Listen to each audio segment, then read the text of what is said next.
नमस्कार मंडळी, स्वागत आहे तुमचं स्वामीज किचनमध्ये। आज आपण बनवणार आहोत होळी स्पेशल पारंपरिक आणि सगळ्यांची आवडती अशी गोड पुरणपोळी। आणि होळी म्हटलं की रंग, आनंद आणि गरमागरम तुपातली पुरणपोळी तर हवीच ना। चला तर मग सुरुवात करूया आपल्या रेसिपीला। तर सर्वात आधी आपल्याला चना डाळ शिजवून घ्यायची आहे। त्यासाठी बघा इथं मी 1 वाटी चना डाळ घेतली आहे। आता ही स्वच्छ धुवून घ्यायची आणि इथं मी कुकरला याचे 4-5 शिट्ट्या करून घेणार आहे।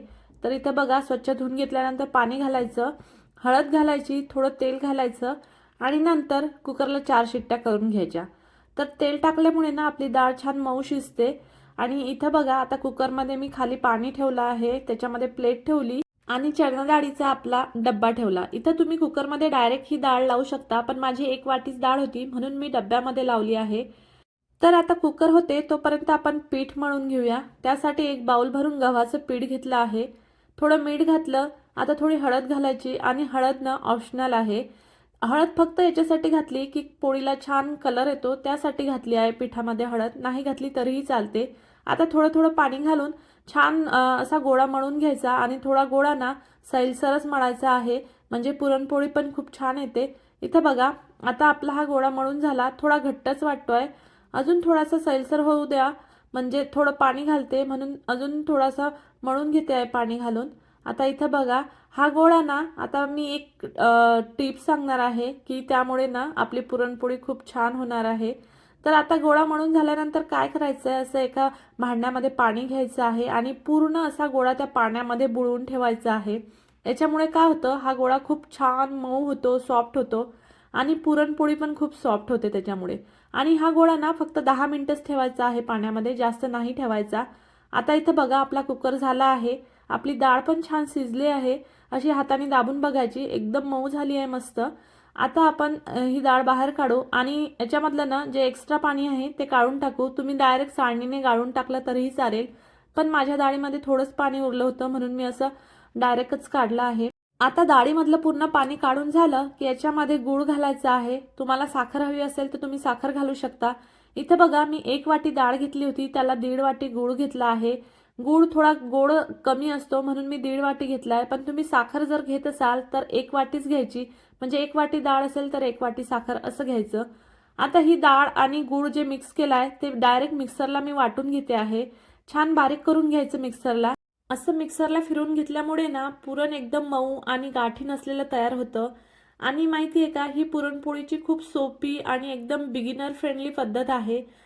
आता इथं बघा मिक्सरला छान वाटून घेतलं आहे आणि इथं बघा हे मऊ झालं आहे छान पुरण, पण हे थोडं तुम्हाला पातळ दिसत असेल, पण घाबरायची काही गरज नाही आहे, आपली एक लास्ट स्टेप बाकीच आहे पुरणाची। तर इथं बघा कढई ठेवली आहे गॅसवर आणि त्याच्यामध्ये 1 चमचा तूप घातलं। आता आपण वाटून घेतलेलं पुरण घालायचं, मस्त मिक्सरला फिरून घेतलेली ही डाळ पूर्ण याच्यामध्ये घालायची आणि लगातार असं फिरवत राहायचं चमच्यानी, म्हणजे पुरण आपलं खाली लागणार नाही। आणि आता हे हटून घ्यायचं आहे पुरण आपल्याला, जोपर्यंत घट्ट होत नाही तोपर्यंत पुरण असं छान हटून घ्यायचं आहे। आता बघा हळूहळू थोडंसं घट्ट व्हायला लागलं आहे। मी तुम्हाला पुढे सांगतेस की आपलं पुरण कधी परफेक्ट झालं हे कसं कळेल। तर इथं बघा अजून थोडं घट्ट झालं आणि ना आपलं पुरण परफेक्ट झालं हे कसं ओळखायचं, तर हा जो चमचा असतो ना आपला असा पुरणामध्ये उभा करायचा आणि असा उभा राहिला म्हणजे आपलं पुरण एकदम परफेक्ट झालं आहे। नंतर गॅस बंद करायचा आणि पुरण थंड करायला ठेवायचं। इथं बघा आपलं पुरण छान झालं आहे, चमचा छान उभा राहतोय पुरणामध्ये, म्हणजे आपलं पुरण एकदम परफेक्ट झालं आहे। तर आता पुरण थंड होते तोपर्यंत बघा आपला गोळा पण ठेवून 10 मिनिटं झाली आहे। बघा किती मऊ झाला, एकदम लोण्यासारखा गोळा झाला आहे। परत एकदा छान 2 मिनिटं मळून घेऊया आणि नंतर पुरणपोळी करायला घेऊया। आपली कणिक जितकी मऊ तितकी पोळी छान लाटली जाते। इथं बघा आता थोडं तेल लावते आहे, तेल किंवा तूप लावायचं आणि मस्त, यामुळे आपली पोळी छान नरम राहते। तर इथं बघा आपला आता गोळा एकदम परफेक्ट रेडी झाला आहे। आता पुरणपोळी बनवायला घेऊया। इथं बघा आपलं पुरण पण छान थंड झालं आहे। इथं बघा मस्त एकदम पेड्यासारखं पुरण झालं आहे। असा बघा गोळा घ्यायचा आणि त्याचा गोळा करून बघायचा असा पुरणाचा, अजिबात चिकटत नाही आहे, मस्त पेड्यासारखा होतोय गोळा। आता हे पुरण मी एका बाउलमध्ये काढून घेते आणि पोळी बनवायला घेते। इथं बघा एका बाउलमध्ये काढून घेतलं। आता आपण पोळी बनवायला घेऊया। इथं बघा मी तवा तापवायला ठेवला आहे आणि तवा तपवायला ठेवला ना की त्यावर मस्त असं तेल घालायचं, पूर्ण तव्याला छान तेल लावून घ्यायचं, याच्यामुळे आपली पुरणपोळी ना चिकटत नाही. इथं असा थोडासा गोळा घ्यायचा पोळी लाटण्यासाठी आणि तेवढाच गोळा पुरण घ्यायचं. पुरण जास्त भरलं गेलं ना तर पोळी फुटू शकते, त्यामुळे असं बॅलन्स ठेवणं खूप गरजेचं असतं. इथं बघा, असं हाताने मी छान अशी पुरी बनवून घेते आहे आणि त्याच्यामध्ये एक गोळा पुरणाचा घालते आहे. तर इथं बघा, जेवढा गोळा पोळीचा होता तेवढाच मी पुरणाचा गोळा घेतला आहे आणि असं हलक्या हाताने दाबत दाबत ना मस्त पुरण आतमध्ये भरून घ्यायचं आणि नंतर सर्व बाजूनी असं बंद करत जायचं. तर इथं बघा, थोडंसं आतमध्ये लोटायचं पुरण, परत बंद करायचं, असं गोल गोल फिरवत ना छान व्यवस्थित बंद करून घ्यायचं. आणि ना बंद करताना लक्षात ठेवायचं एकदम व्यवस्थित पॅक बंद झालं पाहिजे, नाहीतर आपली पुरण बाहेर येऊ शकतं, फाटू शकते आपली पोळी. इथं बघा, छान आता पुरण भरलं गेलं आहे. आता काय करायचं आहे, हा गोळा असा मस्त पिठामध्ये बुडवून घ्यायचा आणि पहिले हाताने असा दाबून घ्यायचा, हलक्या हाताने एकदम असं गोल गोल दाबून घ्यायचं, म्हणजे ना आपलं पुरण सगळीकडे पोचतं. तर इथं बघा, आणि पोळी लाटताना ना जास्त पिठाचा वापर नाही करायचा, नाहीतर पोळी ना अशी कडक बनते. तर इथं बघा, मी अगदी थोडं पीठ घेतलं आहे आणि हलक्या हाताने लाटते आहे. आणि जर तुमची पोळी लाटताना चिटकत असेल ना तर थोडं पीठ घेतलं तरीही चालेल, पण जास्त पीठ नाही वापरायचं आहे. तर इथं बघा, किती मस्त पुरण आपलं सगळीकडे जातं आहे, पोळीमध्ये पूर्ण पसरला आहे मस्त.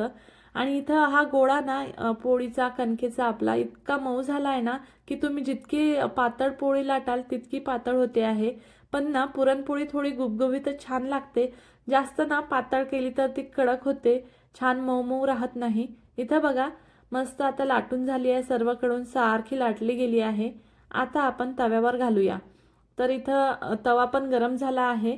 आता आपण तव्यावर ही पुरणपोळी टाकू आणि बघा, पुरणपोळी टाकल्यावर ना त्याच्यावर थोडेसे बबल्स येतात, म्हणजे आपले वरून असं फुगायला लागते थोडी थोडी, तेव्हा उलटायची, तोपर्यंत उलटायची नाही पुरणपोळी. आणि पुरणपोळी भाजताना नेहमी गॅस मोठा ठेवा, म्हणजे पुरणपोळी छान मऊ भाजले जाते.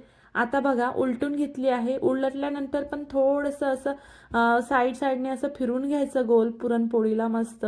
आणि इथं बघा, आता परत मी एकदा उलटली आणि इथं बघा कशी मस्त आपली पुरणपोळी फुगली आहे, मस्त फुलली आहे ना. आता मस्त साजूक तूप घालायचं, म्हणजे तिची चव ना अजून दुप्पट होते. आणि होळीच्या दिवशी ना आमच्या घरी ही पुरणपोळी नक्की बनते. तुमच्या घरी होळीला कोणता खास गोड पदार्थ बनतो कमेंटमध्ये मला नक्की सांगा. आता बघा, सर्व बाजूनी छान भाजली गेली. ही पुरणपोळीची पद्धत ना तुम्ही अगदी फर्स्ट टाइम जरी बनवत असाल ना तरीही तुम्हाला परफेक्ट जमेल. इथं बघा, आपली पुरणपोळी किती मस्त एकदम मऊ मऊ झाली आहे, जशी ओठाने खावी अशी पुरणपोळी झाली आहे.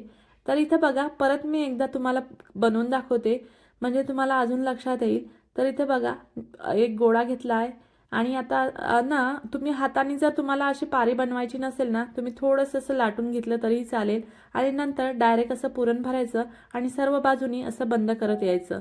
तर इथं बघा, ही पण छान आहे पद्धत आणि लवकर होते, तसं थोडा वेळ लागतो. इथं बघा, असं बंद करून घ्यायचं आणि नंतर परत पुरणपोळी लाटून घ्यायची. एक सांगू का, आधी मला पण ना पुरणपोळी बनवायची खूप भीती वाटायची, म्हणजे असं वाटायचं की आपल्याला पुरण जमणार का, किंवा आपली पुरणपोळी फाटेल का. पण जेव्हापासून मी ही पद्धत यूज करायला लागली ना, मला पुरणपोळी बनवायचा एवढा इंटरेस्ट आला ना की मी प्रत्येक सणाला असं वाटतं की पुरणपोळीच बनवू की काय. ही पुरण बनवायची पण सोपी एकदम इझी पद्धत आहे. तुम्हाला अगदी काहीही माहिती नसेल पुरण कसं बनवायचं तरीही तुम्ही बनवू शकता. इथं बघून बघा, मी इतकी सोपी पद्धत सांगितली आहे या व्हिडिओमध्ये की तुम्ही अगदी फर्स्ट टाइम बनवत असाल तरीही तुम्हाला ही पुरणपोळी जमेल आणि पुरण पण एकदम परफेक्ट होईल तुमचं. सर्व टिप्स आणि एकदम सगळं व्यवस्थित सांगितलं आहे मी या व्हिडिओमध्ये, त्यामुळे व्हिडिओ छान पूर्ण बघा.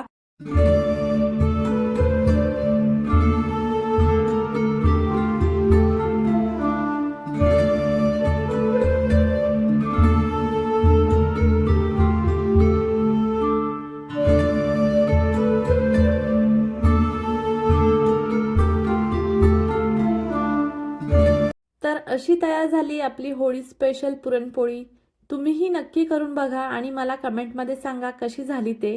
आणि व्हिडिओ आवडला असेल तर लाईक, शेअर आणि स्वामीज किचनला सबस्क्राईब करायला विसरू नका. हॅप्पी होळी.